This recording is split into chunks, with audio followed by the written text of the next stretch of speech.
നഗരമായ ഗുരുവായൂരിൽ വർഷങ്ങളായി പൂർത്തിയാകാതെ കിടക്കുന്ന ബസ് സ്റ്റാൻഡ് വീണ്ടും രാഷ്ട്രീയ വിവാദങ്ങൾക്ക് വഴിവെച്ചിരിക്കുകയാണ്. കോടിക്കണക്കിന് രൂപ ചെലവഴിച്ച് ആരംഭിച്ച പദ്ധതിയുടെ നിർമ്മാണം ഇന്നും പൂർത്തിയാകാത്തതിൽ പ്രതിഷേധം ശക്തമാകുന്നതിനിടെയാണ് BJP ഗുരുവായൂർ ഏരിയ കമ്മിറ്റി വ്യത്യസ്തമായ സമരവുമായി രംഗത്തെത്തിയത്.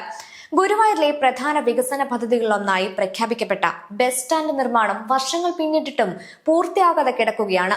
തീർത്ഥാടകരും നാട്ടുകാരും പ്രതിദിനം ഉപയോഗിക്കേണ്ട പ്രധാന പൊതുസൗകര്യമായ ബസ് സ്റ്റാൻഡ് പ്രവർത്തനക്ഷമമാകാത്തത് യാത്രക്കാർക്ക് വലിയ ബുദ്ധിമുട്ടാണ് സൃഷ്ടിക്കുന്നത്. പ്രതിദിനം ആയിരക്കണക്കിന് ഭക്തർ ഗുരുവായൂരിലെത്തുന്ന സാഹചര്യത്തിൽ മതിയായ ബസ് സ്റ്റാൻഡ് സൗകര്യമില്ലാത്തത് യാത്രക്കാരെയും വ്യാപാരികളെയും ഒരുപോലെ ബാധിക്കുന്നുവെന്നാണ് പ്രദേശവാസികളുടെ പരാതി. ഇതിനിടെയാണ് ഗുരുവായൂർ നഗരസഭയുടെ അനാസ്ഥയ്ക്കെതിരെ BJP ശക്തമായ പ്രതിഷേധവുമായി രംഗത്തെത്തിയത്.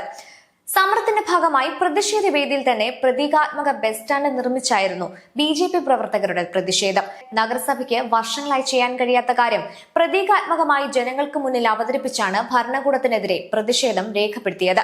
പ്രതിഷേധ സമരം BJP മണ്ഡലം പ്രസിഡന്റ് അനിൽ മഞ്ചറപ്പത്ത് ഉദ്ഘാടനം ചെയ്തു. നഗരസഭയുടെ ഭരണപരമായ വീഴ്ചയാണ് ബസ് സ്റ്റാൻഡ് നിർമ്മാണം ഇത്രയും വർഷം വൈകാൻ കാരണമായതെന്ന് അദ്ദേഹം ആരോപിച്ചു. ജനങ്ങളുടെ നികുതി പണം ഫലപ്രദമായി വിനിയോഗിക്കാതെ വികസന പദ്ധതികൾ അനിശ്ചിതമായി നീട്ടിക്കൊണ്ടുപോവുകയാണെന്നും അദ്ദേഹം വിമർശിച്ചു. വർഷങ്ങളേറെയായിട്ടും ഗുരുവായൂർ നഗരസഭയുടെ കഴിവില്ലാത്ത സഖാക്കൾ ഭരിക്കുന്നത് കൊണ്ട് നമുക്ക് പിന്നിൽ കാണുന്ന ഈ ബസ് സ്റ്റാൻഡ് ഇതുവരെ പൂർത്തീകരിക്കാൻ സാധിക്കാതെ ഇന്നും അതേ രീതിയിൽ തുടരുന്നത്. മാത്രമല്ല, ഈ ബസ് സ്റ്റാൻഡ് ഇത്രയെങ്കിലുമായത് കേന്ദ്ര സർക്കാർ 5 കോടി, നരേന്ദ്രമോദി സർക്കാർ 5 കോടി കൊടുത്തിട്ട് ഈ ബസ് സ്റ്റാൻഡ് ഇത്രയെങ്കിലും പണിതത്.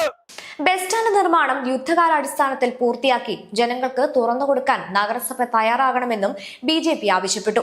അല്ലാത്ത പക്ഷം വരും ദിവസങ്ങളിൽ സമരം കൂടുതൽ ശക്തമാക്കുകയും ജനകീയ പ്രക്ഷോഭമാക്കി മാറ്റുകയും ചെയ്യുമെന്ന് നേതാക്കൾ മുന്നറിയിപ്പ് നൽകി.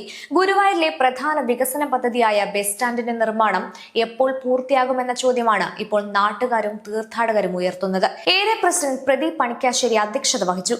ചടങ്ങിൽ നഗരസഭാ കൌൺസിലർ ശോഭ ഹരിനാരായണൻ, BJP മണ്ഡലം വൈസ് പ്രസിഡന്റ് മനീഷ് കുളങ്ങര, സെക്രട്ടറിമാരായ പ്രസിഡന്റ് വലിയ പറമ്പിൽ, ജിഷാദ് ശിവൻ, ദീപക് തിരുവെങ്കിടം, ജിതിൻ കാവീട്, സൂരജ് താമരയൂർ, ബാലൻ തിരുവെങ്കിടം, സുധീഷ് പൊന്നരശ്ശേരി, ദിലീപ് ഘോഷ് എന്നിവരും സംസാരിച്ചു.